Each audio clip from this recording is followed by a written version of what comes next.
A very warm good evening to everyone. Welcome to SG campus. मैं शिवानी आपकी English mentor आज आपके लिए बहुत ही प्यारा सेशन लेकर आ गई हूँ. आई होप आप सभी बिल्कुल मस्त होंगे, स्वस्थ होंगे और बहुत एक्साइटेड होंगे आज की क्लास के लिए.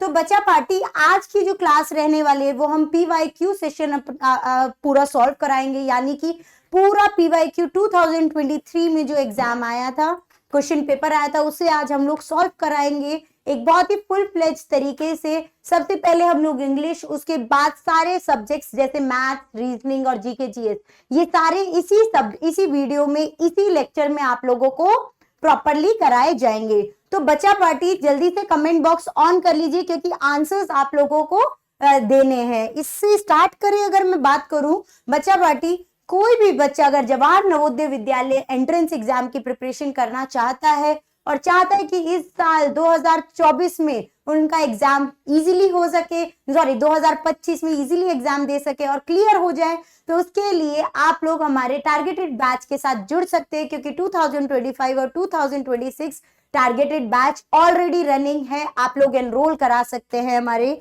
इसके अलावा सैनिक, RMS जैसे एग्जाम्स के लिए भी या फिर RIMC जैसे एग्जाम्स के लिए भी प्रिपरेशन यहाँ पर कराई जाती है. फुल फ्लेज तरीके से बच्चों आपको तैयारी कराई जाएगी.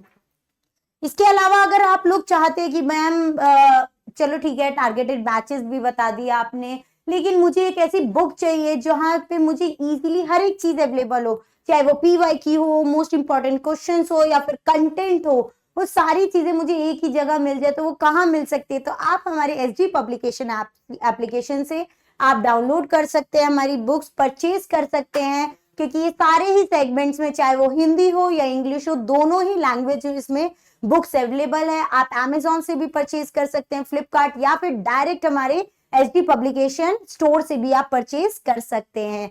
Class 6 as well as class 9 के लिए ये सारी बुक्स आपके पास अवेलेबल है. आप चाहे जम्मू कश्मीर हो या फिर कन्याकुमारी हो, आपके पास ये बुक्स आपके घर पहुंच जाएंगी और अपने सक्सेस की तैयारी शुरू कर दीजिए इन बुक्स के साथ. चलिए आज से का सबसे पहले क्वेश्चन स्टार्ट करते हैं everyone.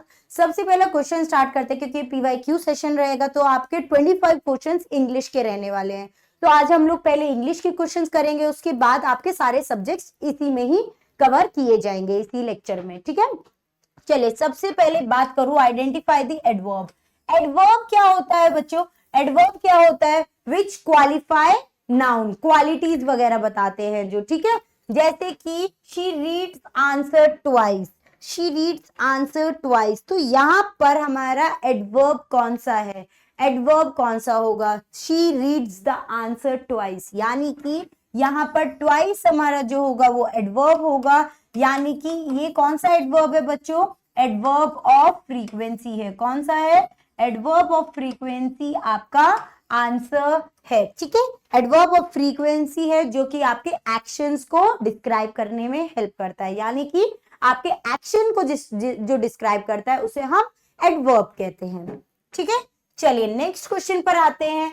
Choose the option that is opposite of brave. Brave का ऑपोजिट, यानी कि हमें सिनोनिम. देखिए आप लोगों का बच्चा क्वेश्चन, आप लोगों के कुछ क्वेश्चन ऐसे हैं जो आपके क्वेश्चन पेपर में आने ही आने हैं. एक सिनोनिम का क्वेश्चन जरूर आएगा, वन वर्ड सब्स्टिट्यूट का क्वेश्चन जरूर आएगा, एंटोनिम का क्वेश्चन जरूर आएगा और एक रीडिंग कॉम्प्रिहेंशन का भी क्वेश्चन आपका जरूर आएगा. It's mandatory. इसके अलावा ग्रामेटिकल पार्ट तो आपका अलग है ये, लेकिन वोकैबुलरीज के पार्ट्स आपको आने ही आने हैं. तो आपका एक क्वेश्चन सिनोनिम्स का जरूर रहेगा. आप लोगों को सिनोनिम्स आने चाहिए. सिनोनिम्स का मतलब होता है जो सिमिलर, सेम मीनिंग बताता है. ठीक है, जैसे कि ब्रेव. ब्रेव मतलब बहादुर, तो ब्रेव का क्या होगा? कोवार्ड नहीं, ये तो भाई मतलब कि डरपोक होता है. क्लेवर मतलब चालाक. करेजियस होगा या फिर आप लोगों का शेमफुल होगा. क्या होगा? तो कवार्ड ऑपोजिट बता रहे हैं, यानी कि इसका उल्टा. ये सारे तो आपके क्या हो जाएंगे? सिनोनिम्स हो जाएंगे. लेकिन कवार्ड मतलब कि डरपोक, ऑपोजिट. ठीक है, ब्रेव का ऑपोजिट क्या हो जाएगा बच्चों? आप लोगों का कवार्ड. नेक्स्ट बात करते हैं, choose the word nearest in the meaning to the underline word. इसका मीनिंग आपको बताना है नियरेस्ट, यानी कि ऑलमोस्ट सिमिलर ही बताना है.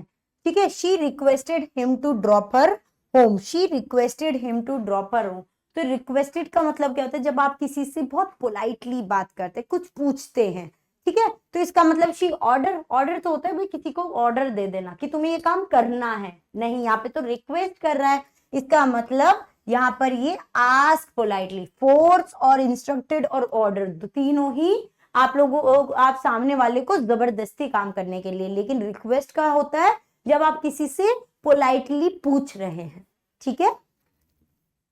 चलिए नेक्स्ट क्वेश्चन पर आते हैं। चूज द करेक्ट वर्ब, यहां पर वर्ब आपको करेक्ट बताना है। The baby was dash in the room, the baby was dash in the room, तो यहां पर अकॉर्डिंग टू दिस क्या हो जाएगा बच्चों आपका, कौन सा sentence, the baby was dash in the room, sleep in the room, क्योंकि सिंपल है, ठीक है, स्लीपिंग, विल स्लीप या विल बी स्लीपिंग, तो नहीं, will be, was will be तो नहीं होगा, विल बी नहीं होगा, सिंपल सेंटेंस है, तो the baby was sleeping in the room, ठीक है, the baby was sleeping in the room is the perfect answer, simple answer है इसका, सिंपल प्रेजेंट टेंस वाला आंसर है आपका। Next, choose the correct option to complete the idioms, idioms का मतलब क्या होता है, आप लोगों का कहते नहीं, कहावत जब होती है उसे, मुहावरे टाइप, उसको कहते हैं हम इडियम्स वगैरह, ठीक है, तो इस इडियम को आपको पूरा कंप्लीट करना है। You have hit the nail on the dash, you have hit the nail on the, मतलब कि कील कहां पर मारी, सीधा सर पे मारी, तुमने तो भाई उसके सर पे कील मार दी है, बिल्कुल परेशान कर दिया है, ठीक है, तो इसका सही आंसर क्या हो जाएगा, हेड हो जाएगा, क्या हो जाएगा इसका सही आंसर, हेड हो जाएगा बच्चा। अगर किसी को कोई भी कहीं पे भी डाउट है तो कमेंट बॉक्स में कमेंट पे झिझक कर दीजिएगा, कोई चीज रिपीट कराने, कुछ चीज नहीं समझ आ रही है तो बिल्कुल मैसेज कर दीजिएगा आप लोग, ठीक है। Next, choose the correct spellings, अब स्पेलिंग्स आप लोगों को, सिंसियरिटी का मतलब होता है कि हम बहुत अच्छी तरह से, हम बहुत शांत वे में और बहुत एक अच्छे बच्चे बन के रहे, तो सिंसियरिटी का मतलब होता है उसका, ठीक है, तो सिंसियरिटी का इस मतलब कि कोई इंसान बहुत पंचुअल है, काम से काम रखता है, बहुत अच्छा है, अब टाइम पे पहुंचता है, तो he is a sincere person, he is a sincere boy. तो सिंसियरिटी की स्पेलिंग कौन सी होगी, SINCERITY, SENCERITY, SINCERRITY या फिर SINCERITY, तो देखी जाइए तो दोनों सेम ही है, तो आप कोई सा भी कर सकते हैं, आपको इसको मार्क कर लीजिएगा, ए मार्क कर लीजिएगा, ठीक है, क्योंकि ये ऑलमोस्ट सेम है दोनों, तो कोई दिक्कत नहीं, आप प्लीज ए मार्क कर लीजिएगा। Choose the correct pronoun, pronouns क्या होते हैं, instead of noun we use pronouns, लेकिन यहाँ पर ये कौन सा प्रोनाउन है आपका, ये आपका इंटेरोगेटिव प्रोनाउंस है, कौन सा है, इंटेरोगेटिव प्रोनाउंस है, जहां पर आपको who, whom, which, what, whose, ये वर्ड्स आप यूज करेंगे, तो dash is standing at the gate, who is standing at the gate, whom is standing at the gate, which is standing at the gate या who is standing at the gate, इसका सही answer हो जाएगा बच्चों who is standing at the gate, कौन खड़ा है gate के पास, ठीक है। चलिए next question for today is articles बताने। देखिए बच्चा, आर्टिकल्स होते हैं तीन तरह के, ए, एन और द। जो लगता है वो आपका सिंपल किसी भी सेंटेंस, किसी भी वर्ड के साथ लग जाएगा, एंड जो होएगा वो हमेशा AEIOU, जो वॉवल साउंड के होते हैं उनके साथ आपके लगते हैं, वॉवल साउंड, ठीक है, याद रखिएगा, वॉवल साउंड प्रोड्यूस करने चाहिए उन्हीं के साथ लगता है, ऐसा नहीं कि वॉवल लिखते ही आपको एन लगा देना, तो आपको साउंड प्रोड्यूस करते हैं, आप लोगों के लिए मैंने वीडियोस भी छोटी छोटी शॉर्ट्स डाली हुई है, तो उनमें सारे छोटे छोटे रूल्स एंड रेगुलेशंस आप लोगों को कौन कौन से माइंड में रखने चाहिए वो सारे मैंने आपको बताए हुए हैं, ठीक है। और द कहाँ होता है, जब आप फेमस चीज या फेमस प्लेस वगैरह से रिलेटेड आप जब बताते हैं तो वो मेरा क्या हो जाएगा बच्चों, वहां पर मेरा क्या हो जाएगा, द लगेगा, तो यहाँ पे the, they are going to dash a metro station, तो मेट्रो स्टेशन क्या है, स्पेसिफिक प्लेस, स्पेसिफिक के लिए, ऐसा नहीं जरूरी नहीं है कि फेमस, स्पेसिफिक प्लेस के लिए भी यूज कर सकते हैं, तो they are going to the metro station, they are going to the metro station, okay, I hope clear होगा आप लोगों को। चलिए नेक्स्ट बात करें, आइडेंटिफाई द एडजेक्टिव। एडजेक्टिव क्या होते हैं? Which tells the quality of noun, which tells the quality of nouns and pronouns. ठीक है, नाउन्स एंड प्रोनाउंस जो बताते हैं क्वालिटी, उनको हम एडजेक्टिव कहते हैं। तो सॉ, टू, ऑनेस्ट, हिज, इनमें से कौन सा हमारा है? तो भाई आपके सॉ तो होता है देखना, टू और ये तो नहीं होने का। तो ऑनेस्ट, ऑनेस्ट क्या होता है? किसी की क्वालिटी की, भाई वो सच्चा इंसान है। ठीक है, तो ऑनेस्ट जो हो जाएगा यहाँ पर मेरा क्या हो जाएगा? एडजेक्टिव हो जाएगा। Next, choose the correct preposition. Prepositions क्या होते हैं बच्चों? जो पोजीशन को डिस्क्राइब करते हैं, जो आपकी पोजीशंस को डिस्क्राइब करते हैं, जैसे कि at, on, in, inside, between, below, besides, there are many, बहुत सारे होते हैं, पोजीशंस को डिस्क्राइब करते हैं। जैसे the cat is under the table, the book is on the table, इस तरह के वर्ड्स। तो the restaurant is dash the school, the restaurant is up the school, ऊपर ना भाई ना, ये तो नहीं होने का। ठीक है, तो द रेस्टोरेंट इज बिहाइंड, पीछे, स्कूल के पीछे, या अमंग, उसके अंदर, या फिर बिटवीन। तो दो स्कूल्स होने चाहिए थे, खाली यहाँ पे एक की बात करें, बिटवीन हमेशा दो चीज के बीच में होती है। तो इसका मतलब इसका सही आंसर क्या हो जाएगा हमारा? बिहाइंड। ठीक है, कि भाई the restaurant is behind the school, school के पीछे। चलिए, चूज द करेक्ट ऑप्शन यहाँ पर करना है आप लोगों को। ठीक है, यहाँ पर आपको choose the correct option use करना है, पेयर देखना है। they left dash shoes on the floor as dash was no space on the shoe rack। तो यहाँ पर आपकी क्या चीज, ये थिंग्स के से रिलेटेड बोल रहे हैं। तो थिंग में देयर नहीं आता है, यहाँ पर कौन सा आएगा? सबसे पहले देयर, ये वाला आ जाएगा कि उन्होंने, मतलब कि दे, इसके साथ कि उन्होंने अपने शूज खो दिए, मतलब फ्लोर पर ही छोड़ दिए। तो देयर, THEIR वाला। ठीक है, और इसके बाद यहाँ पर देयर वॉज नो स्पेस, तो प्लेस के लिए, ये ज्यादातर प्लेस के लिए डिस्क्राइब करता है हमारा। ठीक है, आई होप क्लियर है आप लोगों को, कोई डाउट नहीं होगा। चलिए, अब आप लोगों को देखो एक पैराग्राफ दिया हुआ है, इसी से रिलेटेड आप लोगों के क्वेश्चंस हैं। तो अब आप लोगों को पहले इससे रिलेटेड क्वेश्चंस पढ़ने हैं, क्योंकि मैंने बताया था अनसीन पैसेज का एक क्वेश्चन आप लोगों का जरूर आना ही आना है। तो आप लोगों को पैसेज बाद में पढ़ना है, पहले क्वेश्चंस पढ़ने, ताकि हम लोग इजीली उन्हें मार्क कर सके। ठीक है, choose the correct option to fill in the blanks. The first stamp was printed in India, England, America या फिर ऑस्ट्रेलिया। यहाँ पर फर्स्ट स्टैम्प पेपर्स पे स्टैम्प्स लगते हैं ना, उनकी इन्वेंशंस के बारे में है ये story. Choose the correct statement. The first stamp had a picture of lion. The first stamp has a picture of Queen Victoria. मतलब आप लोग देखते हैं ना, वो स्टैम्प तभी तो लगाते हैं, उनमें कुछ ना कुछ या तो किसी का नेम रहता है या किसी का की पिक्चर बनी रहती है। ठीक है, तो the first stamp had a picture of Queen Elizabeth. The first stamp had a picture of a goat. चलिए, choose the correct option. The hobby of collecting stamp is known as, stamp को इकट्ठे रखने की hobby को हम क्या कहते हैं? गार्डनिंग, फैशन डिजाइनिंग, कुकिंग या फिर philately. Next, it was black and had a picture of queen Victoria. Identify the part of speech for black. तो यहाँ पर ब्लैक जो है वो कौन सा है? नाउन है, प्रोनाउन है, एडजेक्टिव्स है या फिर वर्ब है। ठीक है, तो आपको ये भी बताना है। Choose the opposite of sand. Send का ऑपोजिट आपको इसमें बता देना है। चलिए, तो अब फटाफट से हम लोग पैराग्राफ पढ़ते हैं बहुत अच्छे से। 5 क्वेश्चंस हम लोगों ने इसके रीड कर लिए हैं। If you went to send a letter by post today, you had to paste a stamp on the envelope. But long ago there was no stamp. People who wanted to send letter would fold it and stick it with wax. Then the post office would send the letter and the person who got it would have to pay for receiving the letter.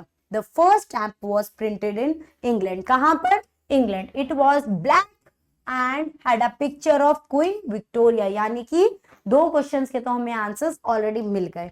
It cost 1 penny means the British पैसे, that is why it was called the penny black। इसको हम penny black इसलिए ही कहते थे, यानी कि 1 penny is equal to British पैसा। The hobby of collecting stamp is known as philately। एक और आंसर मिल गया है हम लोगों को, है ना, हॉबी पूछा गया था क्वेश्चन में। Stamp had been brought out in many shapes and size। some stamps are very valuable and can sell for a lot of money। तो इसमें आंसर क्या रहेगा? The first stamp was printed in England।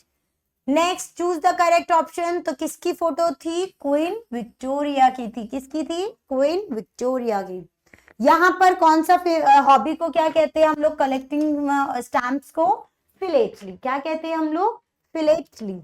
Next black colour, यहाँ पर colour quality बता रहे हैं, तो यहाँ पे ब्लैक कलर जो होगा मेरा क्वालिटी ऑफ नाउन बता रहे हैं, ठीक है। तो यहाँ पर ये क्या हो जाएगा? मेरा एडजेक्टिव हो जाएगा, क्योंकि noun is not a name of a place और पर्सन, एनिमल, थिंग। तो ब्लैक तो नेम ऑफ अ पर्सन नहीं है, और प्रोनाउन भी नहीं है, ही शी इट दे भी नहीं है, वर्ब भी नहीं हो सकता क्योंकि एक्शन नहीं है यहाँ पे। कोई ब्लैक कोई एक्शन थोड़ी ना है। तो क्वालिटी जो बताता है हमारा, वो हमारा क्या होता है? एडजेक्टिव होता है। अपोजिट ऑफ सेंड, सेंड का अपोजिट क्या होता है? किसी को सेंड करना, या उसका अपोजिट होता है किसी से रिसीव करना, ले लेना, ठीक है।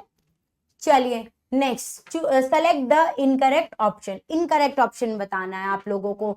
ये ना आप लोगों के सिंगुलर आप लोगों के मैस्कुलिन फेमिनिन वाले हैं, ठीक है। मैस्कुलिन मेल, फेमिनिन फीमेल, ठीक है। तो वो आप लोगों के जेंडर्स का है। माउस का फीमेल जेंडर माइस होता है, यस। चाइल्ड का चिल्ड्रन होता है, शिप का शिप्स होता है। लेकिन ये ना आपके नंबर्स के हैं, यानी कि ये आपका सिंगुलर और प्लूरल का है। ये आपका फेमिनिन और वो तो है ही, क्योंकि माइस और माउस का वैसे है। तो यहाँ पर आप लोगों को बताना है कि करेक्ट इनकरेक्ट पेयर कौन सा है। तो जल्दी से आप लोग कौन कौन बताएगा कि भाई माउस का माइस होते बहुत, एक माउस और बहुत सारे माइस। चाइल्ड का चिल्ड्रन, एक चाइल्ड बहुत सारे चिल्ड्रन। शीप, शीप नहीं, शीप का शीप ही रहेगा, चाहे वो बहुत सारे हो या एक हो। और वुमेन का वुमेन, बिल्कुल सही। तो ये इनकरेक्ट पेयर है। कौन सा इनकरेक्ट पेयर है हमारा? ये इनकरेक्ट पेयर हो जाएगा। चलिए क्वेश्चन टैग बताते हैं। क्वेश्चन टैग एक चीज ध्यान रखिएगा बच्चा, क्वेश्चन टैग में एक या तो पॉजिटिव होगा या फिर एक नेगेटिव, लेकिन उसी से ही रिलेटेड। अगर डज नॉट लिखा हुआ है तो डज ही या फिर डज शी, इस तरह से ही बोलना है। ऐसा नहीं कि डज नॉट डजंट लिखा हुआ है और आपने लिख दिया है इज ही, ठीक है। नहीं, तो डज जरूर आएगा दूसरे पेयर में, वो पेयर होते हैं प्रॉपर, ठीक है, क्वेश्चन टैग में। तो she sings very well, doesn't she, ठीक है। She sings very well, doesn't she. तो यहाँ पर आइडेंटिफाई करना है आप लोगों को, आइडेंटिफाई करना है। तो आइडेंटिफाई के लिए आपका डजंट जो हो जाएगा वो आपका क्या हो जाएगा? क्वेश्चन टैग हो जाएगा। क्या हो जाएगा? डजंट जो हो जाएगा वो आपका क्वेश्चन टैग हो जाएगा एवरीवन। चलिए आगे बढ़ते हैं हम लोग। Choose the correct option that does not come under the gender. इनमें से जेंडर कौन सा नहीं होता है? तो आप लोगों को बताना है। मैस्कुलिन क्या होता है बच्चों? मेल के लिए। फेमिनिन कौन सा होता है? फीमेल के लिए। और न्यूटर जो होता है वो आपका मिक्स होता है, ठीक है। और सिंगुलर जो होता है वो आपका नंबर्स बताता है। तो इसमें जो ये है जेंडर्स आपका सिंगुलर नहीं होगा, ठीक है, वो आपका नंबर्स होता है। Identify the types of sentence. Types of sentence बताना है। Come and do your duty, come and do your duty. तो यहाँ पर हमारा कौन सा सेंटेंस है? इंटेरोगेटिव होता तो वहां पर क्वेश्चन मार्क होता है, नहीं है।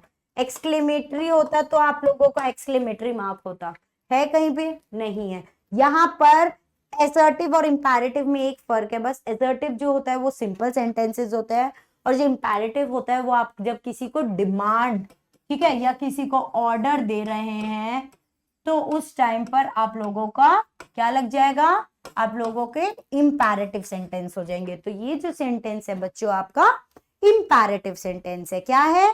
इंपैरेटिव सेंटेंस है। किसी को कोई डाउट, किसी को कोई परेशानी तो अभी पूछ लीजिए।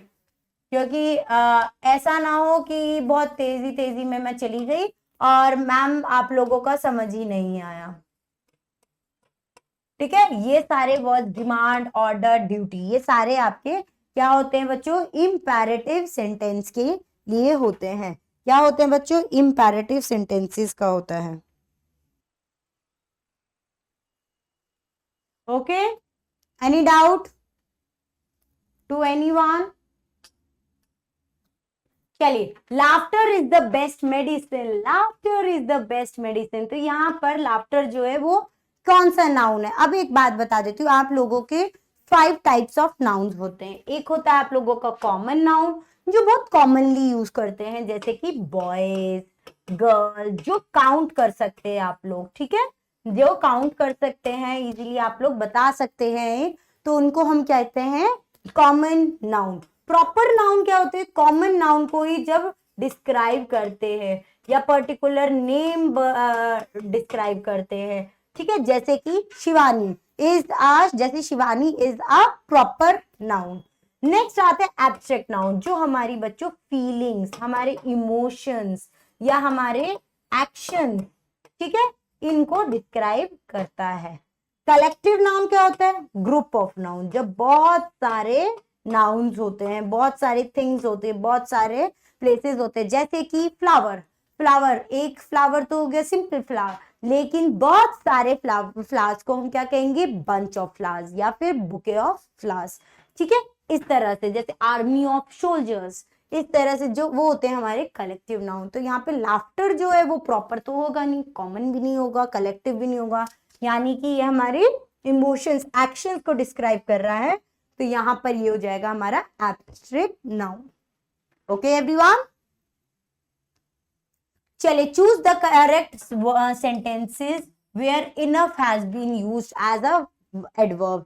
इसमें इनफ जो है वो एक एडवर्ब की तरह यूज किया जा रहा है। वो कौन सा सेंटेंस है आप लोग मुझे बताएंगे? This is enough ink in the pot, there is enough ink in the pot. तो यहाँ पर एडवर्ब, एडवर्ब जो होता है वो हमारी क्वालिटीज को डिस्क्राइब करता है, क्वांटिटीज वगैरह। या फिर she has time enough to buy the shoes, no he was kind enough to help him. यानी कि यहाँ पे क्वालिटी बता रहे हैं, इसका मतलब ये होगा हमारा एडवर्ब। क्या हो जाएगा हमारा?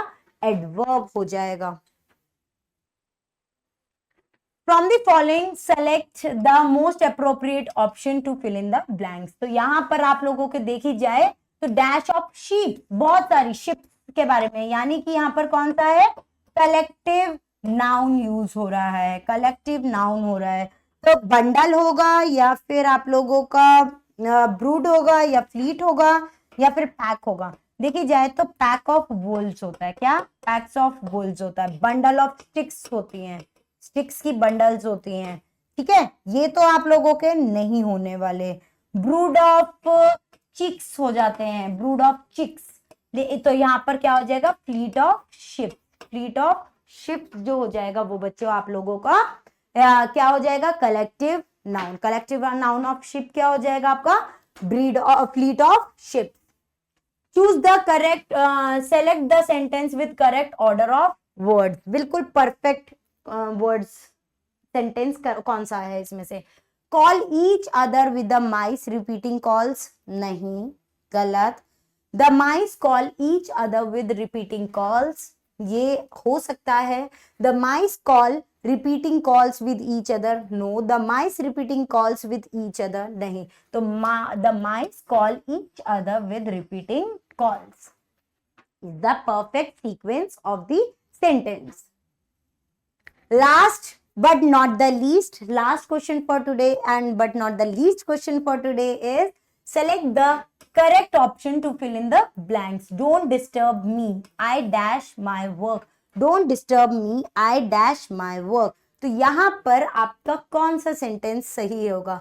Don't disturb me, I do my work, I did my work, I am doing my work, या फिर I does my work. तो यहाँ पर देखी जाए don't disturb me, I am doing my work, simple हो जाएगा, सिंपल प्रेजेंट कॉन्टिन्यूअस हो जाएगा यहाँ पर। ठीक है, तो don't disturb me, I am doing my work is the perfect answer. तो बचा बाटी ये थे आप लोगों के 2023 के PYQs जो आए थे। Last previous year question paper जो आया था उसमें 25 क्वेश्चन जो इंग्लिश का पार्ट आया था वो आज हमने सॉल्व कर लिया है। आई होप आप लोगों को क्लियर है। अब नेक्स्ट आप लोगों को दूसरी टीचर आपका सारा क्वेश्चन पेपर सीक्वेंस में समझाएंगी। हेलो बच्चों, कैसे हो आप लोग? होप सो कि आप सभी बहुत अच्छे होंगे। अभी शिवानी मैम ने आपको इंग्लिश का पोर्शन जो है वो पूरा कंप्लीट करवाया है ना। इसके बाद अब हम देखेंगे जीके जीएस का पोर्शन, और ये जो है शिवानी मैम ने आपको बता ही दिया है कि हम 2023 का यानी 2023 का जो पेपर है पूरा का पूरा, सो हम कर रहे हैं उसको सॉल्व। ठीक है, तो चलो अब हम देखते हैं जीके जीएस के क्वेश्चंस किस तरह के आए थे 2023 में। ठीक है, चलो फर्स्ट क्वेश्चन से हम स्टार्टिंग करते हैं।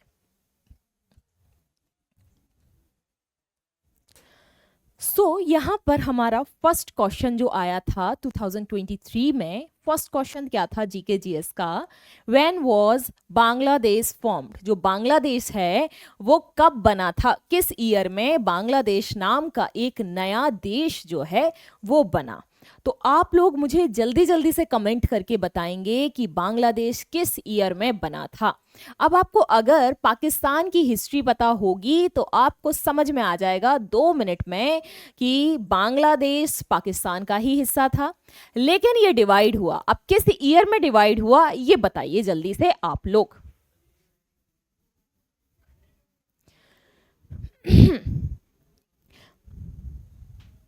बताओ जल्दी से, किस ईयर में बना था बांग्लादेश? किसी को कोई आइडिया है यहां पर? जल्दी जल्दी से बताएंगे। When was Bangladesh formed?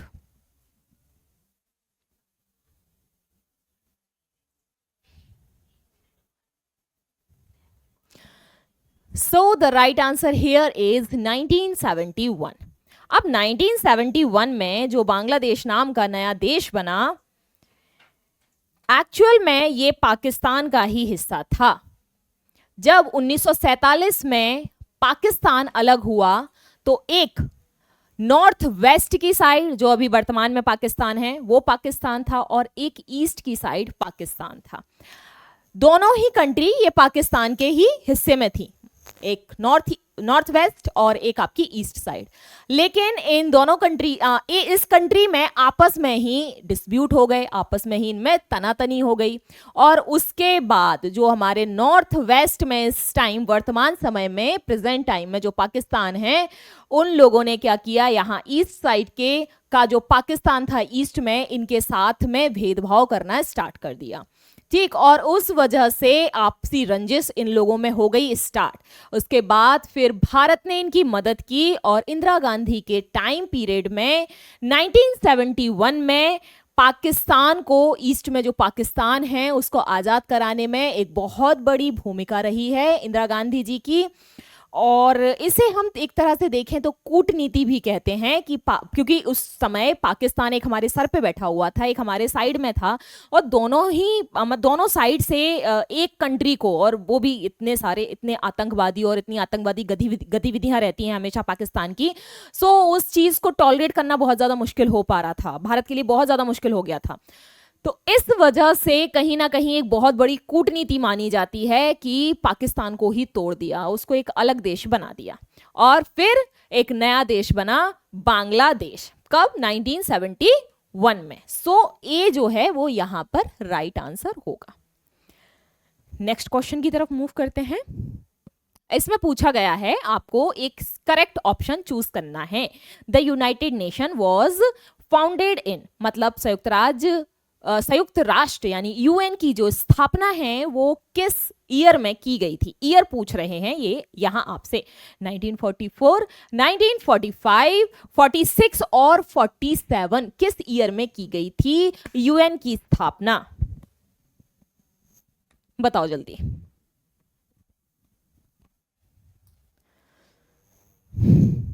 क्या होगा यहां पर सही आंसर?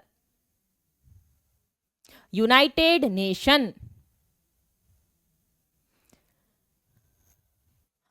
यूनाइटेड नेशन की जो स्थापना की गई बेटा वो की गई थी 1945 में 1945 में यूएन की स्थापना की गई, यूनाइटेड नेशन की।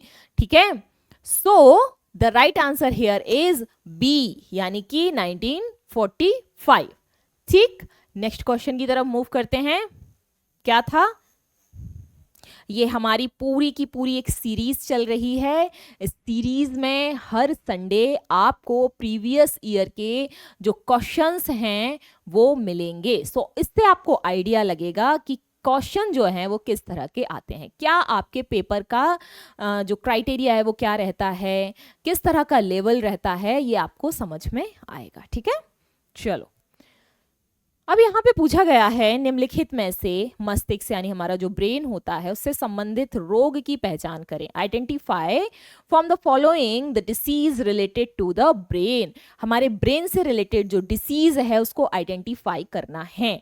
तो यहाँ पर फर्स्ट ऑप्शन है मेनिंजाइटिस या फिर माइग्रेन या फिर पीलिया और या फिर डायबिटीज, जॉइंटिस, डायबिटीज, माइग्रेन या मेनिंजाइटिस। क्या यहां पर सही आंसर होगा? बताओ। और हाँ, मैं बच्चों आप लोगों को एक बात बोलना चाहती हूं बेटा, कोई भी चीटिंग नहीं करेगा। आपको जितना पता है ना उतने आंसर बताइए। आप पेन और पेपर लेके बैठो और आपको जो समझ में आ रहा है ना वो आंसर आप क्या करेंगे, लिख लेंगे। फिर जब मैं आंसर बता रही हूं अगर सही है तो फिर तो ठीक है, अच्छी बात है, और अगर गलत है तो आप उसको गलत करेंगे और सही आंसर उसके सामने लिखेंगे। इससे आप लोगों को क्या है, आइडिया मिलेगा। ऐसे सीरीज की तरह या टीवी सीरियल की तरह देखना नहीं है इसको। ठीक है, समझ गए? टीवी सीरियल की तरह देख लिया, हाँ ठीक है मैम ने ये क्वेश्चन करवाया था, ये क्वेश्चन, उसको लिखो। जैसे मैंने फर्स्ट क्वेश्चन आपसे पूछा है, 3rd नंबर का क्वेश्चन मैंने आपसे पूछा, तो आपको क्या करना है बेटा, आपको लिखना है। 3rd का आंसर आपने लिखा ये है। अब जब मैं आंसर बता रही हूं तो आपको यह समझ में आएगा कि आपका आंसर सही है कि आपका आंसर गलत है। अगर गलत है तो उसको क्रॉस करने के बाद उसके सामने राइट आंसर लिख देंगे, और अगर सही है तो फिर तो अच्छी बात है।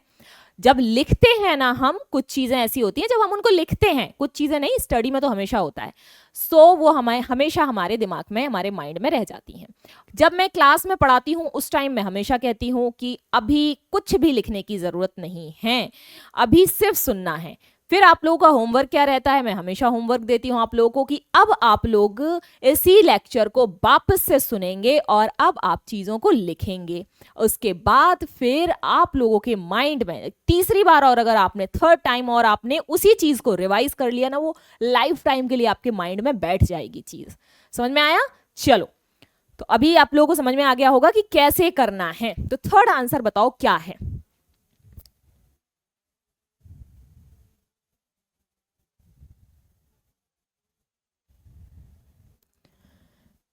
देखो, इसका सही आंसर है बेटा ए, मेनिंजाइटिस। मेनिंजाइटिस एक बीमारी होती है जो ब्रेन और स्पाइनल कॉर्ड जो होती है उसके पास में स्वेलिंग आ जाती है मेनिंजाइटिस बीमारी में। सो मेनिंजाइटिस जो बीमारी है वो ब्रेन से रिलेटेड है और ये ब्रेन में क्या कर देती है, स्वेलिंग कर देती है। So the right answer here is meningitis. ठीक है, अब आप लोग कहोगे मैम माइग्रेन भी तो एक बीमारी है, माइग्रेन एक प्रॉब्लम है, लेकिन माइग्रेन यहां पर राइट आंसर नहीं होगा।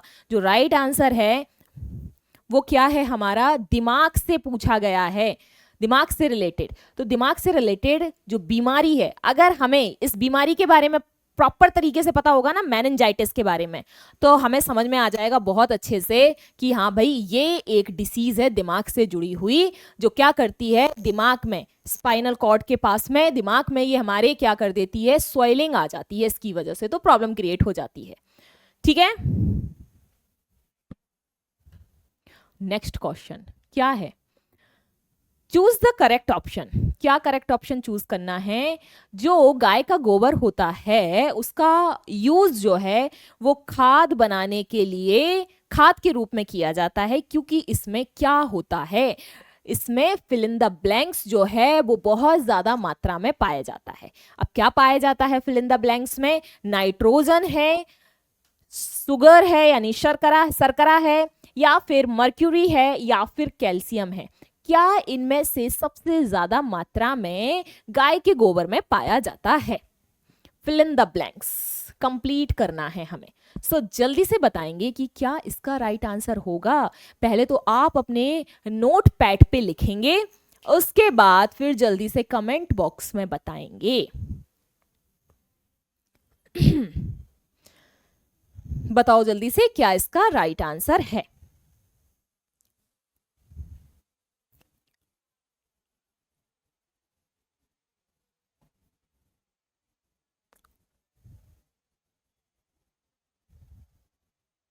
देखो, वैसे तो गाय का जो गोबर होता है उसमें कार्बन भी होगा, उसमें नाइट्रोजन भी होगा, उसमें ऐश भी होगा, मतलब जो राख बन जाती है ना, कार्बन भी होगा उसमें। तो इसका जो सही आंसर है, अब ऐसा तो है नहीं उसमें मर्क्यूरी तो होती नहीं है, पारा तो उसमें होता नहीं है, कैल्शियम होगा नहीं, शुगर तो होगी नहीं, है ना, शर्करा। अब उसमें क्या बचता है, हमारा नाइट्रोजन। तो नाइट्रोजन जो है वो गाय की गोबर में पाया जाता है, जिसका उपयोग खाद के रूप में किया जाता है। नेक्स्ट क्वेश्चन की तरफ मूव करते हैं। नेक्स्ट क्वेश्चन है हमारा, which animal can represent on the Muscat on off the Delhi Asian game 1982। ये क्वेश्चन देखो कितना पुराना क्वेश्चन, लेकिन जीके से रिलेटेड क्वेश्चन है, ये पूछ लिया। मोस्ट इंपॉर्टेंट क्वेश्चन, दिल्ली एशियाई गेम जो हुए थे 1982 में, उसके शुभंकर पर किस, मतलब कि जो उसमें उस टाइम पे जो रिप्रेजेंट किया गया दिल्ली एशियन गेम, किस जानवर को यानी किस एनिमल को वहां पर रिप्रेजेंट किया गया था, दर्शाया गया था। एलिफेंट, लायन, पांडा या फिर टाइगर? क्या होगा इसका सही आंसर, बताओ।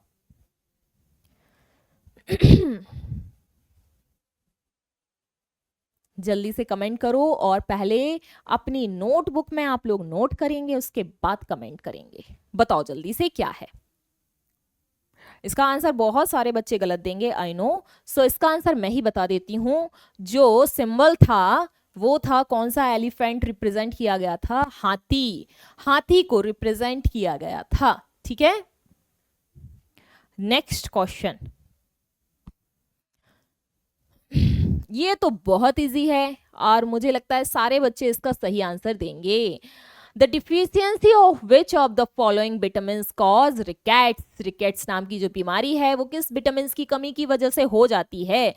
बहुत इजी क्वेश्चन है, जल्दी से सब लोग बताएंगे। Vitamin A, vitamin D, vitamin C या फिर विटामिन बी?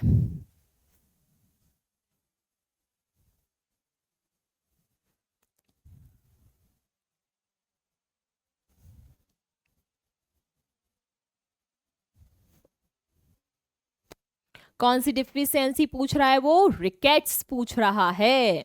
तो जल्दी से आप लोग आंसर देंगे इसका। रिकेट्स नाम की जो बीमारी है, डिफिशियंसी है, जो रोग हो जाता है, वो कौन से विटामिन की वजह से होता है?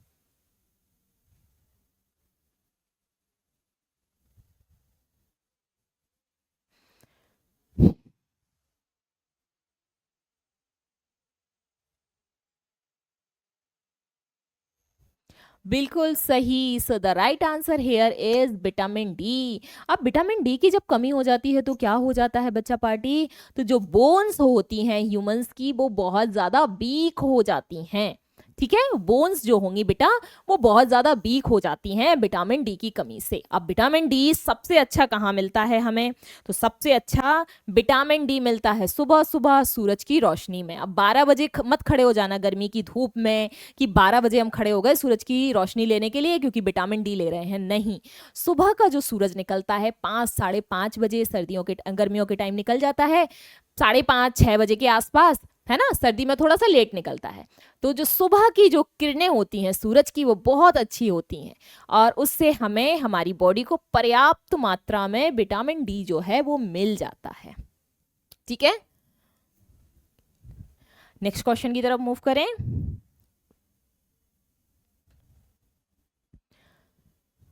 स्वतंत्र भारत के पहले गवर्नर जनरल कौन थे? Who was the first governor general of independent India? Ram Gopalachari, Mahatma Gandhi, Lord Mountbatten या फिर जवाहरलाल नेहरू? जल्दी से बताओ इसका सही आंसर क्या होगा?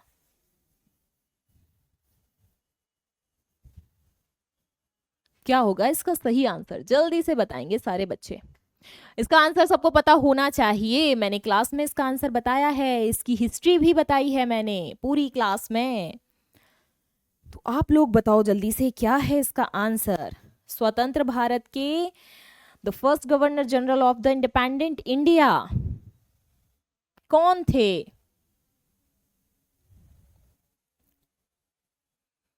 जल्दी जल्दी जल्दी से आंसर करो। पहले नोट करेंगे अपनी नोटबुक में, इसके बाद फिर आंसर करेंगे। जब मैं आंसर बताऊंगी तो चेक करेंगे सही है या गलत है।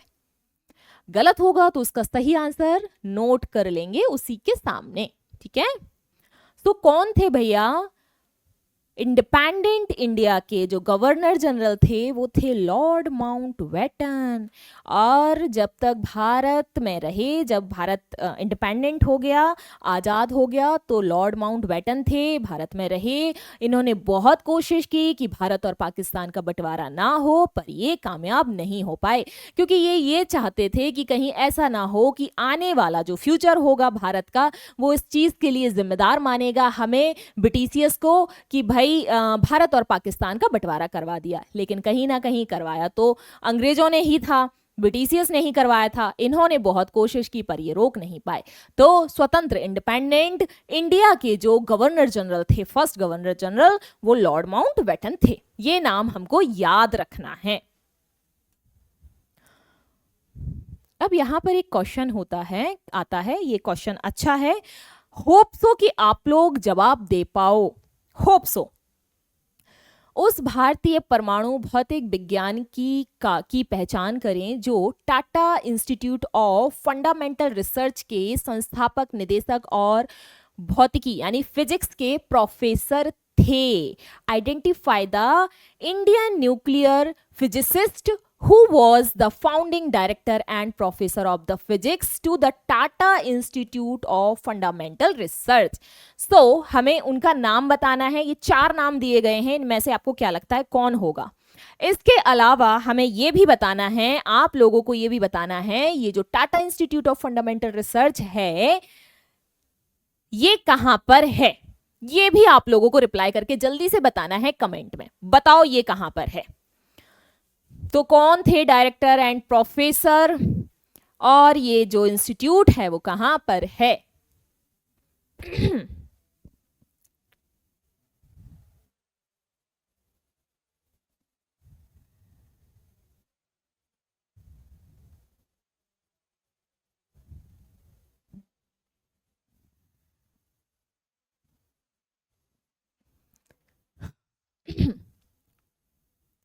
जल्दी से सोचो, जल्दी से रिप्लाई करके बताओ कि क्या होगा इसका राइट आंसर।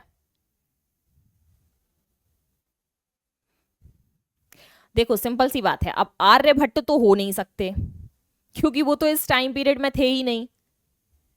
सो इसका जो सही आंसर होगा बच्चा पार्टी, वो होगा होमी जहांगीर भाभा, ठीक है? और ये जो Tata institute of fundamental research university जो है वो कहां पर है? ये है बेटा मुंबई में। कहां पर? मुंबई में।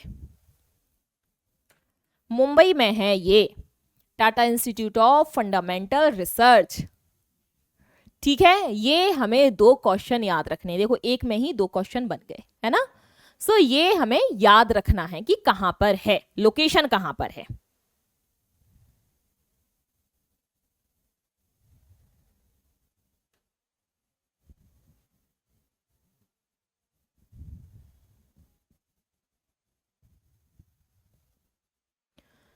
अब कोई कमेंट करके मुझे ये बताएगा होमी जहांगीर भाभा कौन थे? कमेंट करके जल्दी से बताओ होमी जहांगीर भाभा कौन थे। अब आते हैं हम नेक्स्ट क्वेश्चन की तरफ। नेक्स्ट क्वेश्चन में पूछा गया है, एक गेम है जिसमें क्या होते हैं, छोटे पहिए होते हैं, जो व्हील होते हैं उसके, उस गेम में जो व्हील होते हैं वो बहुत छोटे होते हैं। सो छोटे पहिए वाले बोर्ड का उपयोग करते हैं। गेम जिसमें लोग छोटे पहिए वाले बोर्ड का यूज करते हैं, उस गेम को किस नाम से जाना जाता है? आप लोगों ने सबने वो गेम देखा है, हर किसी ने देखा है, लेकिन उसका नाम शायद किसी को पता हो या मे भी ना पता हो। तो बहुत सारे बच्चों को हो सकता है यहाँ पता हो और बहुत सारे बच्चों को हो सकता है पता ना हो। तो बताओ उस गेम का नाम क्या है? पैरामोटरिंग, स्काई ड्राइविंग, स्केटिंग या फिर स्केट बोर्डिंग? क्या नाम होता है उस गेम का? फिर मैं बताऊंगी वो गेम कौन सा होता है। रिप्लाई करो, फिर मैं बताऊंगी कि वो गेम आखिर होता कौन सा है।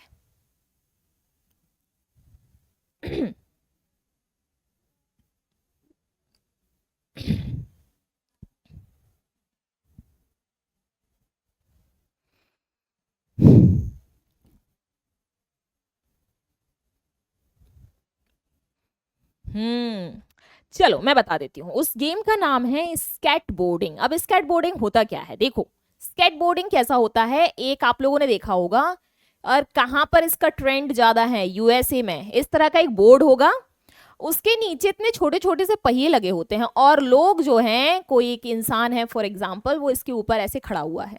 अब मेरी ड्राइंग इतनी अच्छी नहीं है, देखो। सो वो इसके ऊपर ऐसे खड़ा हुआ है। ऐसे बनाऊं? नहीं, कैसे बनाऊं? ये एक कोई इंसान है, ये इसके ऊपर ऐसे खड़ा हुआ है और भाई ऐसे बढ़िया गेम खेल रहा है। ये मजेदार है ना, अच्छा है ना? इस तरह से इसको बोलते हैं, इस गेम को बोला जाता है, इसके नीचे जो पहिए होते हैं, जो व्हील होते हैं, वो बहुत छोटे छोटे से होते हैं। इस गेम को बोला जाता है स्केट बोर्डिंग, ठीक है? और बढ़िया आराम से इसको एंजॉय करते हैं। कहाँ? यूएसए में जो है इसका ट्रेंड बहुत ज्यादा है। यूएसए में इस गेम को एंजॉय किया जाता है बहुत ज्यादा, ठीक है? आ गया समझ में? So the right answer here is fourth, skateboarding. अब मेरी एक इमेज के थ्रू आप लोगों को समझ में आ गया होगा कौन सा गेम है ना? अब गूगल करके देखना है इसको, इस गेम को, समझ में आ जाएगा, पिक्चर क्लियर हो जाएगी। लेकिन अभी नहीं, अभी यहां ध्यान देंगे। नेक्स्ट क्वेश्चन है हमारा, पुरस्कार। इस पुरस्कार को लोटस अलंकरण के नाम से भी जाना जाता है और यह भारत का दूसरा सर्वोच्च नागरिक पुरस्कार होता है। This award is known. अब आपसे 4 अवार्ड यहां पर दिए गए हैं और इन 4 अवार्ड्स में से आपसे पूछा गया है सेकंड नंबर का लार्जेस्ट जो अवार्ड होता है वो कौन सा होता है। अब इस अवार्ड को किस नाम से जाना जाता है? तो लोटस डेकोरेशन के नाम से भी इसको जाना जाता है, ठीक है? लोटस के नाम से, लोटस डेकोरेशन के नाम से इस अवार्ड को जाना जाता है। इंडिया में सेकंड हाईएस्ट सिविलियन अवार्ड ये होता है। तो बताओ इनमें से कौन सा अवार्ड है वो? अर्जुन अवार्ड है, पद्म विभूषण है, भारत रत्न है या फिर अशोक चक्र है? 4 में से कौन सा है? सेकंड नंबर का अवार्ड है, second highest award, civilian award, second highest civilian award, बताओ कौन सा है? जल्दी से रिप्लाई करेंगे, जल्दी से बच्चा पार्टी रिप्लाई करेंगे, कौन सा है? क्या लगता है आपको कौन सा होगा? अर्जुन अवार्ड होगा, पद्म विभूषण, भारत रत्न या फिर अशोक चक्र? क्या लगता है? What is the right answer?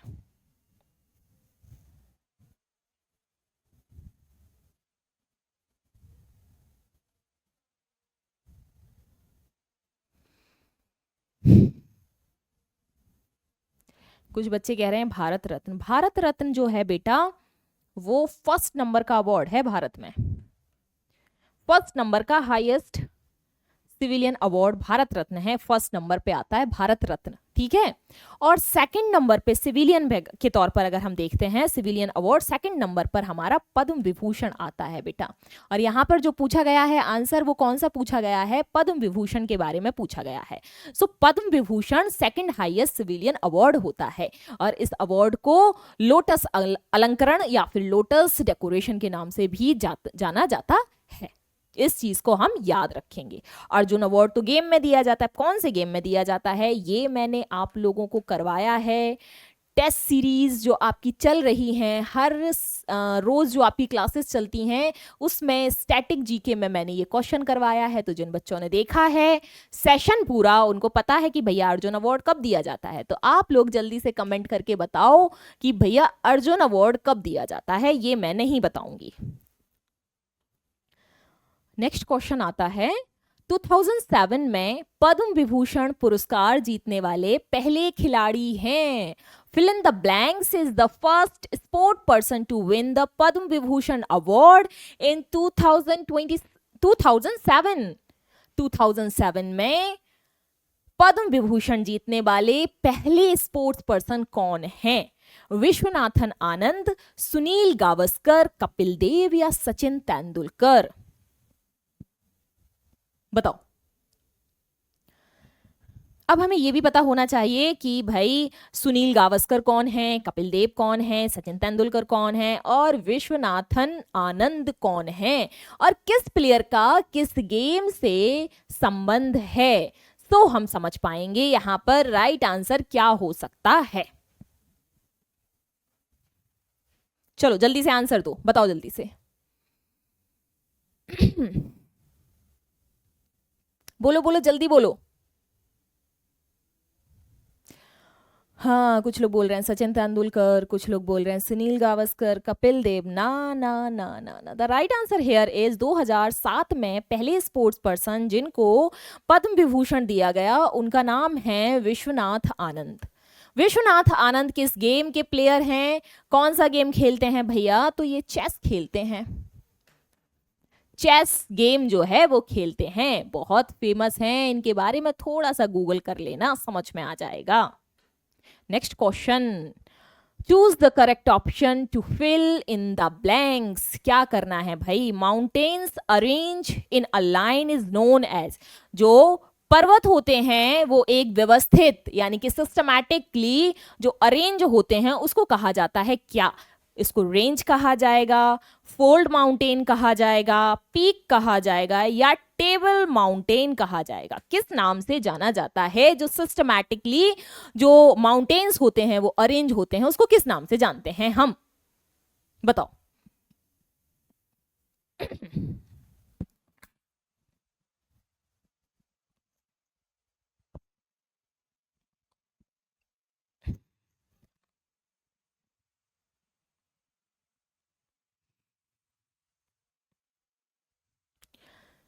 बताओ किस नाम से जानेंगे? इजी है, वैसे बहुत इजी है, टफ नहीं है भैया। उसको हम क्या कहते हैं? हम देखो सिंपल सी लैंग्वेज में जब बोलते हैं पर्वत श्रेणी, है ना, क्या बोलते हैं उसको? माउंटेन रेंज बोलते हैं, पर्वत श्रेणी बोलते हैं। सो सही आंसर जो है यहां पर होगा रेंज, यानी कि श्रेणी, माउंटेन रेंज या फिर पर्वत श्रेणी। ठीक है, सो क्या होगा यहां पर? Range. Range is the right answer. पर्वत श्रेणी सिस्टमैटिकली वे में जो होती हैं एक ही पंक्ति में। नेक्स्ट क्वेश्चन है यहां पर, चूज द करेक्ट ऑप्शन। क्या चूज करना है? Water is known as the universal solvent because. पानी जो होता है वो एक यूनिवर्सल सॉल्वेंट होता है। क्यों होता है? इसके कई उपयोग हैं, मतलब यहाँ पे आंसर में पूछा गया है। क्या इसका सही आंसर होगा आप लोग बताएंगे? या फिर सभी प्रकार की धूल को ये हटा सकता है, it can remove all kind of the dust, या फिर ये एक बहुत अच्छा माध्यम होता है हमारे शरीर का के लिए, मेटाबॉलिज्म के लिए। It is a medium in which all body metabolism happens, या फिर it can dissolve many substances. क्या है इन चारों में से सही आंसर? जल्दी से बताएंगे क्या है? पानी जो है वो यूनिवर्सल सॉल्वेंट होता है। क्यों होता है? क्योंकि क्या इनमें से सही आंसर होगा? फर्स्ट, सेकंड, थर्ड या फिर फोर्थ? बताओ। यहां पे इस क्वेश्चन में मुझे लगता है बहुत सारे कंफ्यूज हो जाएंगे, बहुत सारे बच्चे कंफ्यूज होंगे इस क्वेश्चन में।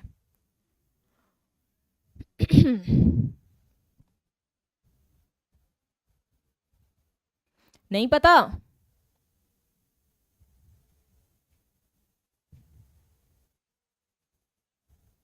नहीं पता?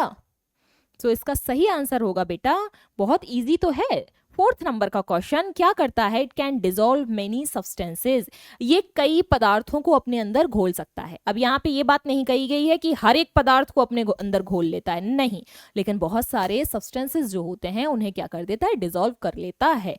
इसलिए यहाँ पर जो सही आंसर है वो क्या होगा, फोर्थ नंबर का होगा, it can dissolve many substances. ठीक है, fourth is the right answer. Next question, ये तो बहुत इजी है, इसका तो आंसर मैं नहीं बताऊंगी, इसका आंसर मैं नहीं बताने वाली। Animal which can survive without water for a long time in desert, बहुत इजी है, इसका आंसर सबको बिल्कुल सही देना है भाई, इसका आंसर मैं नहीं दूंगी। हॉर्स है, काऊ है, बफेलो है या फिर कैमल है, what is the right answer? अब ये आंसर आप लोग बताओगे, मैं नहीं बताने वाली, बहुत इजी आंसर है इसका। और अगर किसी ने भी गलत आंसर बताया ना, मैं सच बता रही हूं, मतलब मैं यूट्यूब से ही निकल के ना ऐसे चांटा लगा दूंगी एक, क्योंकि इसका आंसर बहुत इजी है। तो इसका आंसर मैं नहीं बताऊंगी, आप लोग अपने पेन और पेपर लेके बैठे हो तो अपनी नोटबुक में भी नोट करो और यहां कमेंट बॉक्स में भी बताओ कौन सा है ऐसा जानवर जो रेगिस्तान में बहुत लंबे समय तक बिना पानी के जीवित रह सकता है, घोड़ा, गाय, भैंस या फिर ऊंट। सो इसका आंसर चाहिए मुझे आप सबसे एकदम करेक्ट, क्योंकि मैं नहीं बताने वाली। नेक्स्ट क्वेश्चन की तरफ मूव करते हैं, क्योंकि इसका आंसर बहुत इजी है बच्चा पार्टी। नेक्स्ट क्वेश्चन है हमारा, ये बहुत इंटरेस्टिंग क्वेश्चन है, बहुत इंटरेस्टिंग क्वेश्चन है। देखो ये क्वेश्चन आया है 2023 में आप लोगों का। एकमात्र प्रजाति जिसमें नर जो होता है, मतलब मेल्स जो होते हैं, वो वियर करते हैं यंग्स को, only species where the males wear the youngs, जिसमें जो नर होते हैं वो बच्चों को जन्म देते हैं। एक ऐसी प्रजाति कौन सी है? एनिमल्स में डॉल्फिन है, व्हेल है, सी हॉर्स यानी समुद्री घोड़ा है या फिर टॉर्टोइस यानी कछुआ है, क्या है? ये बहुत इंटरेस्टिंग क्वेश्चन है और ये आया है 2023 के एग्जाम में। बताओ क्या है इसका सही आंसर?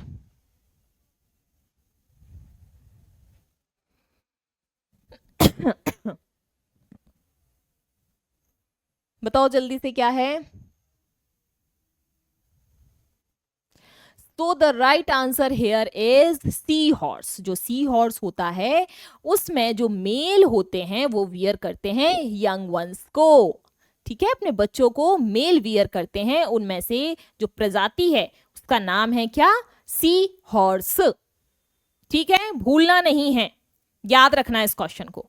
नेक्स्ट क्वेश्चन, सिंगलिश छम नृत्य। देखो एक यहां पर डांस है, उसका क्या नाम है?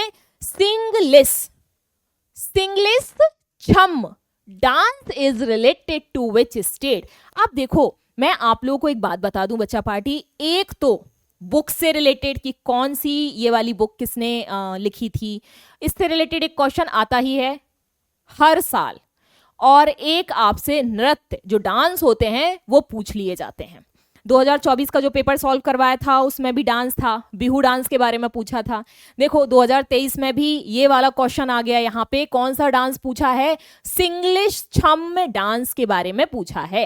अब ये जो डांस है वो किस स्टेट का डांस है?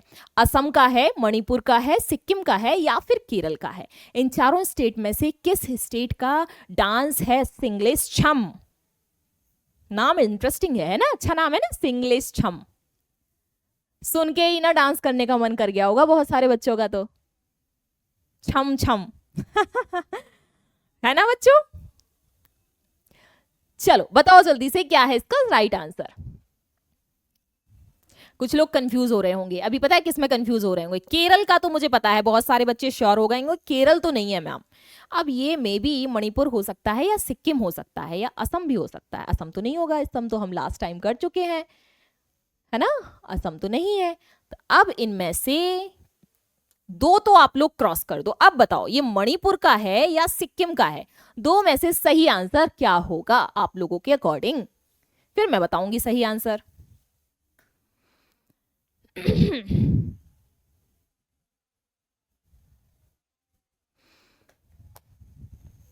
बोलो जल्दी।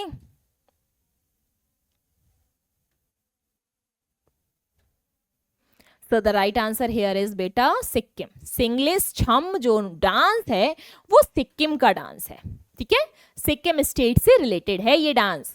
ठीक, असम तो हम कर चुके थे, बिहू है यहाँ का, 2024 में आया था ये क्वेश्चन, तो ये तो नहीं होगा।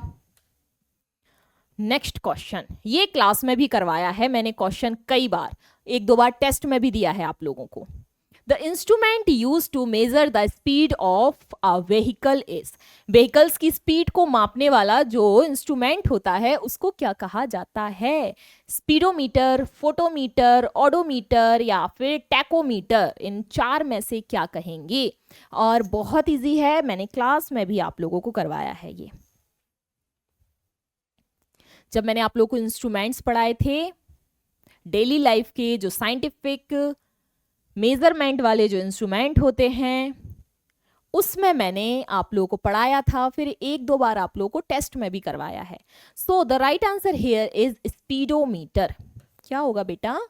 स्पीडोमीटर जो है, फर्स्ट वाला जो है वो राइट आंसर है, स्पीडोमीटर। व्हीकल्स की स्पीड को मापने के लिए जो यूज किया जाता है उस इंस्ट्रूमेंट का नाम है स्पीडोमीटर। बहुत इजी है, व्हीकल्स की स्पीड को माप रहे हैं इसलिए नाम रख दिया इसका स्पीडोमीटर, भूलना ही नहीं है हमें, इतना इजी नाम दे दिया है। Next question, choose the correct option. ठीक है भैया, क्या चूज करना है? Fill in the blanks is the fastest healing body part.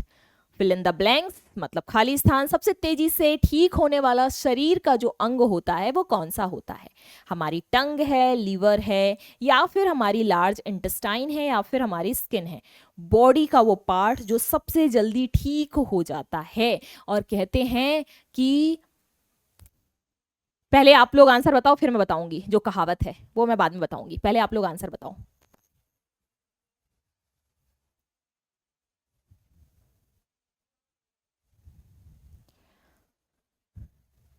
बताओ जल्दी से क्या होगा सही आंसर। लो मैं साइड हो जाती हूँ।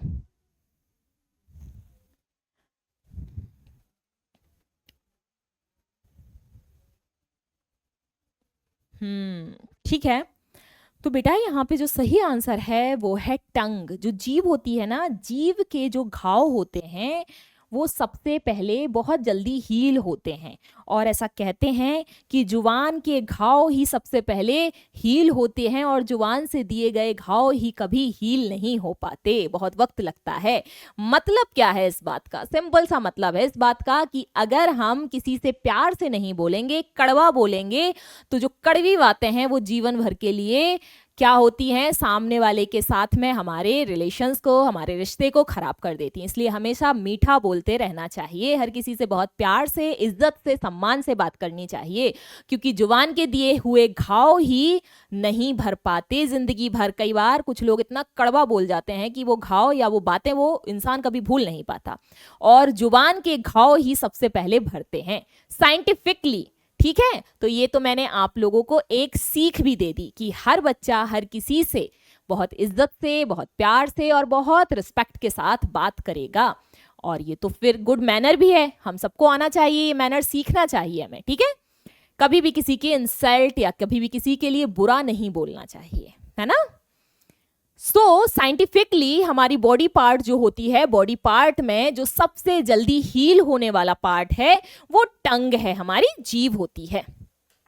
नेक्स्ट क्वेश्चन, अयोध्या नदी जो है वो किस, अयोध्या के तट पर कौन सा शहर जो है अयोध्या नदी के तट पर स्थित है? क्या बोल रही हूं मैं?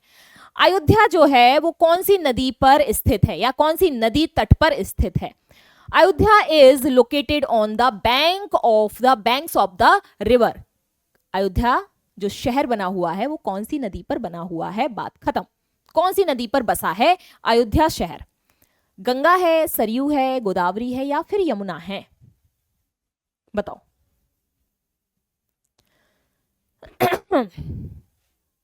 क्या होगा सही आंसर? मैं साइड हो जाती हूं। बताओ अब जल्दी से।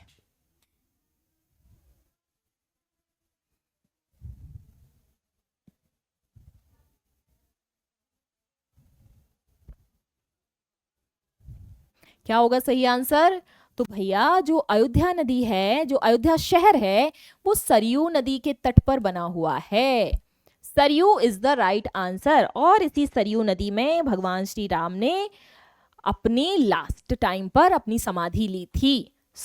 भगवान श्री राम ने कहां पर समाधि ली थी? सरयू नदी में ली थी।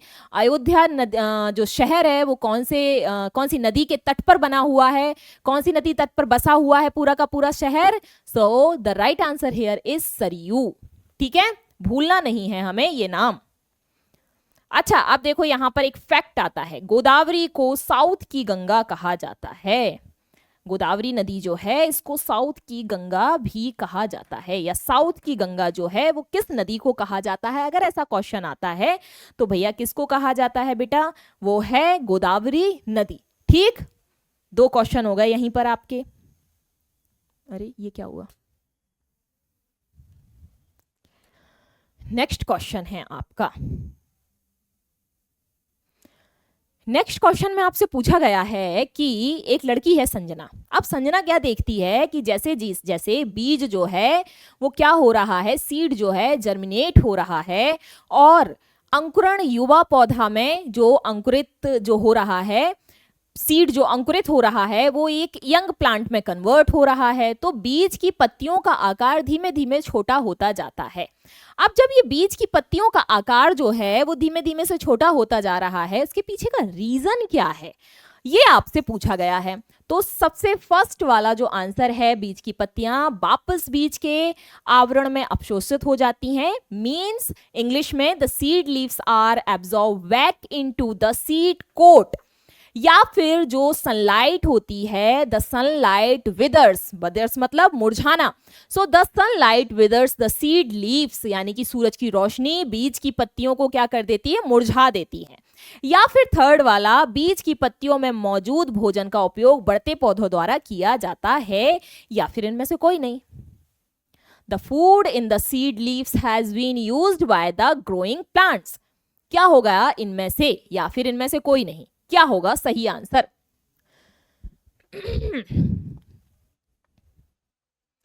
चलो इसका आंसर मैं बता देती हूं। वैसे आप लोग जल्दी से सोचो और बताओ इनमें से क्या हो सकता है, फिर मैं बताती हूं इसका आंसर।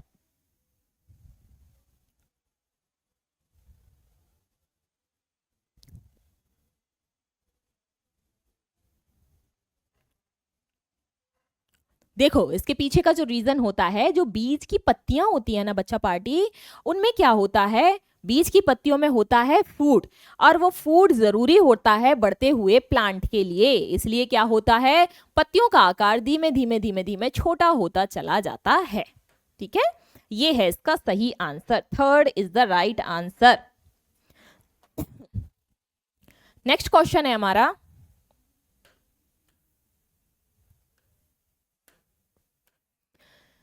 भारत के प्रधानमंत्री की नियुक्ति जो है वो कौन करता है? Who appoints the prime minister of India? Bharat की जो प्रधानमंत्री होती हैं उनको कौन अपॉइंट करेगा? बहुत इजी है, मैंने क्लास में करवाया है। द प्रेसिडेंट ऑफ इंडिया, या फिर चीफ इलेक्शन कमिश्नर, या फिर the chief justice of India, या फिर चीफ ऑफ डिफेंस स्टाफ? कौन करेगा बताओ? बहुत इजी है। भारत में who appoint the prime minister of India? अभी अभी तो लोकसभा इलेक्शन हुए हैं और सबको पता होगा, और फिर मैंने क्लास में भी तो बताई है ये बात। और देखो वही क्वेश्चन आ गया। बताओ जल्दी से क्या सही आंसर होगा इसका? What is the right answer?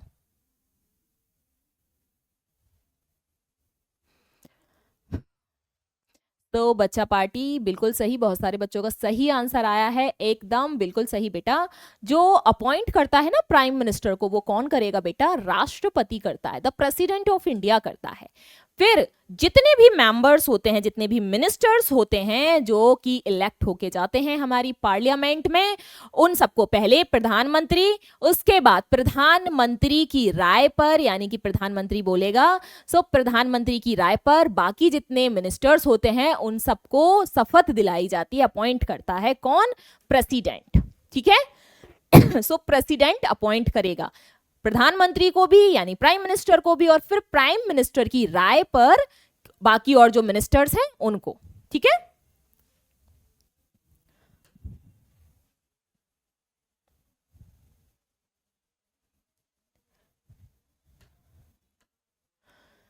Next question है, Kolkata is located on the bank of.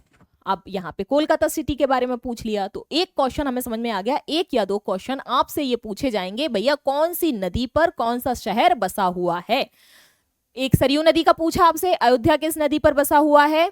अब आपसे पूछ लिया कोलकाता कौन सी नदी पर बसा हुआ है। तो कोलकाता जो है वो कौन सी नदी पर बसा हुआ है, गंगा, दामोदर, हुगली या फिर पद्मा।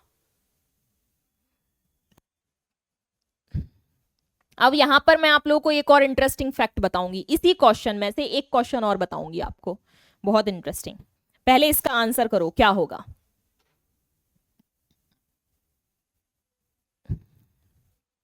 इसका आंसर करो पहले क्या होगा, फिर इसमें से एक और क्वेश्चन बता रही हूं मैं, जल्दी से जल्दी बताओ।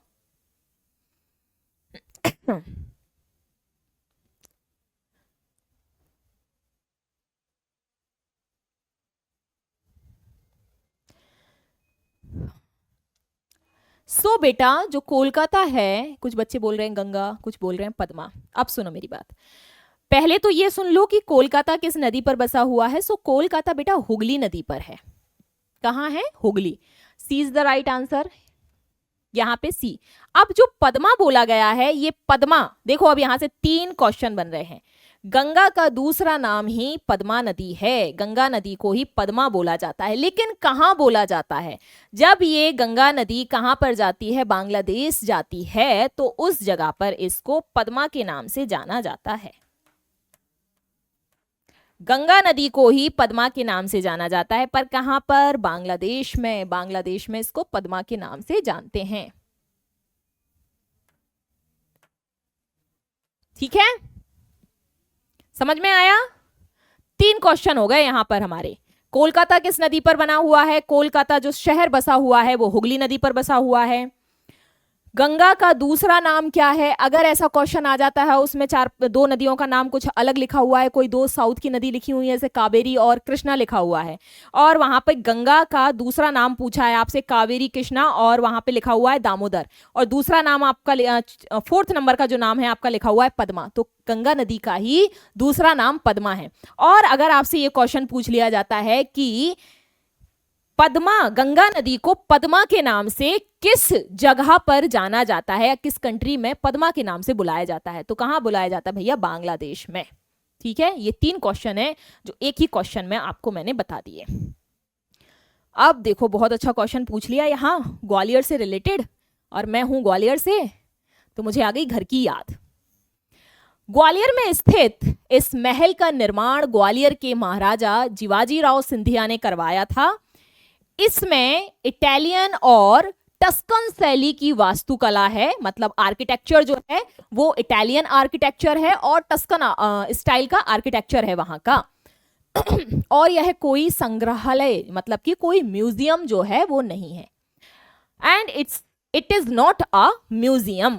तो कौन सी जगह है, वो किस नाम से जाना जाता है उसको, हवा महल पैलेस के नाम से, उम्मेद भवन पैलेस के नाम से, लेक पैलेस के नाम से, या जय विलास पैलेस के नाम से। और मुझे आ रही है अब घर की याद, क्योंकि ग्वालियर का नाम आ गया है भाई यहां पर। ग्वालियर में एक महल है, दिस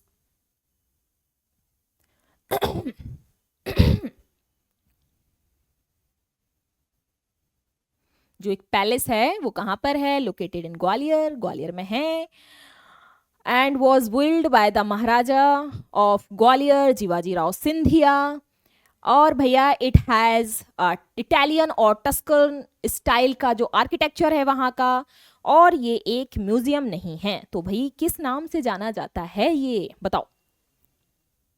अब हवा महल तो जयपुर में है, सो सिंपल सी बात है, फर्स्ट वाला तो कट हो गया।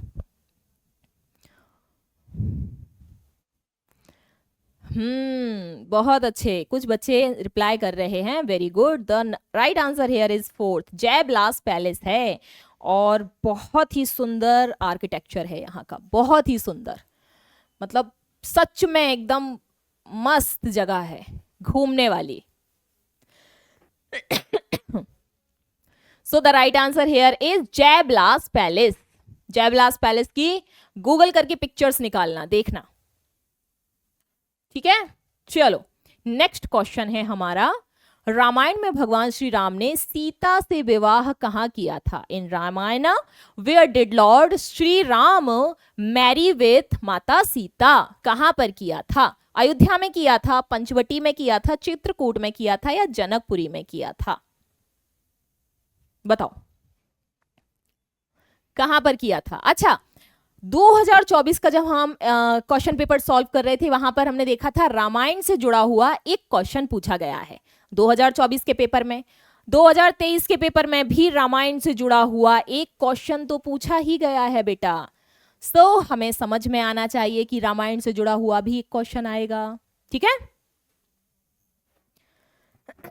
बताओ जल्दी से क्या आंसर होगा इसका।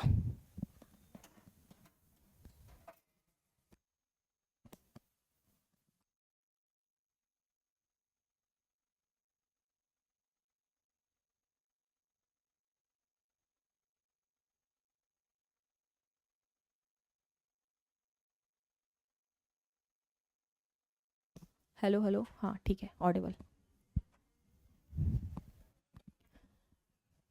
हाँ भैया बताओ जल्दी से, कहां पर किया था? कोई कह रहा है चित्रकूट, कोई कह रहा है अयोध्या। अरे अयोध्या तो माता सीता की ससुराल थी भाई, अयोध्या कैसे हो सकता है? अयोध्या में तो वो शादी करके गई थी, लेकिन शादी तो उनके ससुराल में थोड़ी होगी, शादी तो उनके घर पर ही हुई होगी ना। और माता सीता कहां से थी? जनकपुरी से थी। तो क्या आंसर है यहाँ? Janakpur is the right answer, ठीक है। चित्रकूट वो जगह है जहां पर वनवास के लिए जब गए थे तो कुछ समय चित्रकूट में माता सीता, भगवान श्री राम और श्री लक्ष्मण जी ने अपना टाइम जो है बिताया था कुछ चित्रकूट में, ठीक है। Next question and the last question is, सही विकल्प चुने, choose the right correct option. जो फूड होता है, भोजन फिल इन द ब्लैंक्स की जड़ों में संग्रहित होता है। Food is the stored in the root of. कुछ रूट्स ऐसी होती हैं, अब यहां पे कुछ सब्जियों के नाम दिए गए हैं, जैसे ऑनियन हुआ, स्वीट पोटैटो हुआ, जिंजर हुआ और पोटैटो। ये सारी की सारी सब्जियां जो वेजिटेबल्स हैं, ये मिट्टी के अंदर ग्रो होती हैं, ठीक है। हम सबको पता है मिट्टी के ऊपर तो लगते नहीं है, सो ये मिट्टी के अंदर ग्रो होती हैं। पर इनमें से कुछ वेजिटेबल्स ऐसी हैं बच्चा पार्टी, जो जिन वेजिटेबल्स में जो रूट होती हैं, रूट्स में वो अपना भोजन यानी अपना फूड जो है स्टोर करके रखती हैं, इन्हीं सब्जियों में से। तो बताओ इसमें से सही आंसर क्या है आपके according? Potato, onion, sweet potato या फिर जिंजर यानी अदरक, क्या है सही आंसर?